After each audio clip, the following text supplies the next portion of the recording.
Well, while Israel is taking on Hamas, they're also facing a major challenge from rocket attacks by Hezbollah on the northern border. 80,000 Israelis have had to evacuate, and many are wondering when they'll be able to go home again. Chuck Holton has that story. Kibbutz Yiftah sits only 2 kilometers from the Lebanese border, and its people have been living in hotels since early October. It appears they may not return home anytime soon. I think the less safe I feel is right here on the road. But I have faith. When I was alone with the kids, the room was fine, and I wanted my kids to be close to me because they were frightened and they had anxieties before they go to sleep, and they asking about Dad. But now when he came back and we are in this little room, and it's very crowded and it's very small, and we're trying to be thankful with the things we have. We have each other. The close proximity of Yiftah to the Lebanese border, however, adds to the sense of fear about going home. With the escalating conflict, these residents are pressuring the Israeli government to do whatever it must to allow them to reclaim their lives. We are much closer to the border than most of the kibbutzim in the Gaza Strip. It's scary, I must say. And we need to be sure that we're safe in order to come and live here again in our homes. So this is our request from our government, from our army. Please make us safe. The day-to-day uncertainty takes a toll.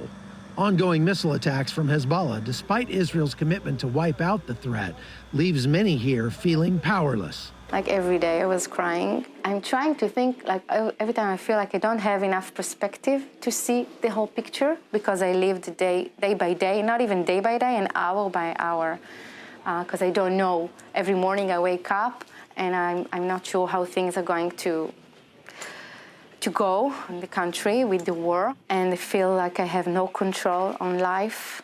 Hezbollah commander Hassan Nasrallah gave a speech the day after the attack on Beirut, saying that it was a crime that would not go unpunished. Meanwhile, Rear Admiral Daniel Hagari of the IDF says that his troops are prepared for any scenario. That kind of talk adds up to the likelihood of an extended displacement, as the hope for a secure return home remains tied to the IDF's ability to remove Hezbollah from southern Lebanon. These folks realize that may be out of reach without an extended ground invasion.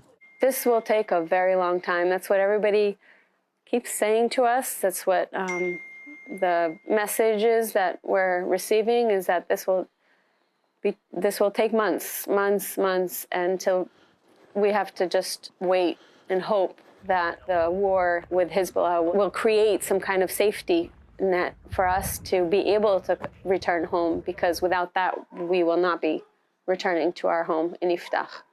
Chuck Holton, CBN News, Jerusalem. Just imagine living in that kind of terror. Just imagine that, any day rockets could come in. You have to have bomb shelters within seconds that you run to in order to provide yourself with some kind of safety, some kind of shelter.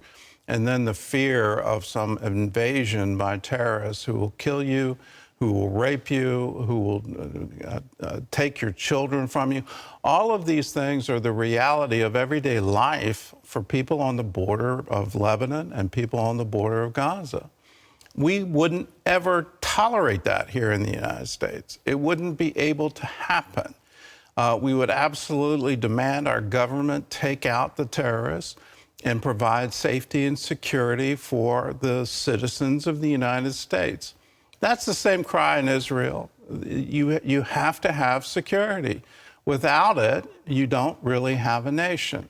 Israel has an absolute right under international law to defend itself and to protect its own citizens, and when citizens are taken hostage, to have those citizens returned. That needs to be guaranteed. So all of the cries for ceasefire should not be against Israel. It should be against Hamas and Hezbollah, to say to Hamas, you must unconditionally surrender. You must return all the hostages. You must stop firing rockets into Israel. You must lay down your arms and completely surrender. Without that, you can't have peace and you can't have a ceasefire.